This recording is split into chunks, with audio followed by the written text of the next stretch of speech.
পূর্ব বর্ধমানের মেমারির পাল্লা এবং জামালপুরের জামদহের মধ্যে পারাপারের জন্য দামোদরের বুকে বেআইনিভাবে হাজার হাজার বাঁশ পুঁতে তৈরি হচ্ছে সেতু। এই নিয়ে সরব হয়েছেন মেমারি 1 নম্বর ব্লকের দলুইবাজার 2 নম্বর গ্রাম পঞ্চায়েতের বাসিন্দারা। তারা গণস্বাক্ষর সম্বলিত অভিযোগপত্র জমা দিয়েছেন বিডিওর কাছে। বাসিন্দাদের অভিযোগ, কোনো রকম অনুমোদন ছাড়াই তৈরি হচ্ছে এই সেতু। জেলা পরিষদের ভূমি কর্মাধ্যক্ষ নিত্যানন্দ বন্দ্যোপাধ্যায় প্রশাসনিক তদন্তের দাবি জানিয়েছেন।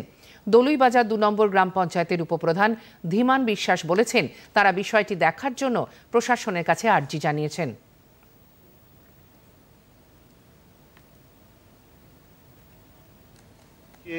বাকারিগুলো সব পুরাতন বাঁশ দিয়ে যে ব্রিজ করছে, প্রয়োজন হচ্ছে শালবল্লি দিয়ে সুন্দর করে ব্রিজটা করা, তাই এই ব্রিজ পারাপারের উপযুক্ত নয়।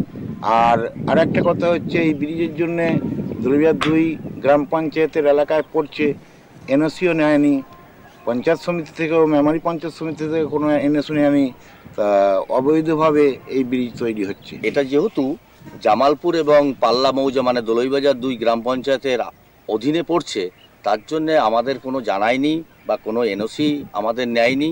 যেহেতু এটা ফেরিঘাটের পারমিশন, সেই পারমিশনে কি করে একটা ভগ্ন ব্রিজ, বাঁশের ব্রিজ হয়? বিগত দিনে দেখা গেছে কি এই বাঁশের ব্রিজ মানুষের চলাচল করতে গিয়ে বিপদ ডেকে এনেছে। আমরা ঊর্ধ্বতন কর্তৃপক্ষের কাছে জানাই, আমাদের পঞ্চায়েতের এনওসি বা জামালপুর পঞ্চায়েত সমিতির এনওসি নিক, আমাদের মেমারি পঞ্চায়েত সমিতির এনওসি নিক।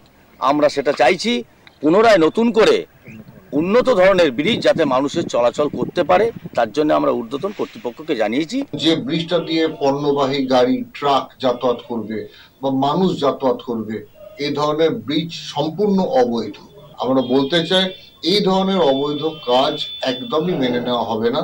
আমরা যথোপযুক্ত জায়গায় সমস্ত স্তরে জানিয়েছি। আমরা চাইবো এটা নিয়ে প্রশাসনিক তদন্ত হোক এবং ব্যবস্থা হোক, যেটা মানুষের স্বার্থের বিরুদ্ধে, যেটা পরিবেশ রক্ষার বিরুদ্ধে, সে ধরনের কাজ করতে দেওয়া হবে না।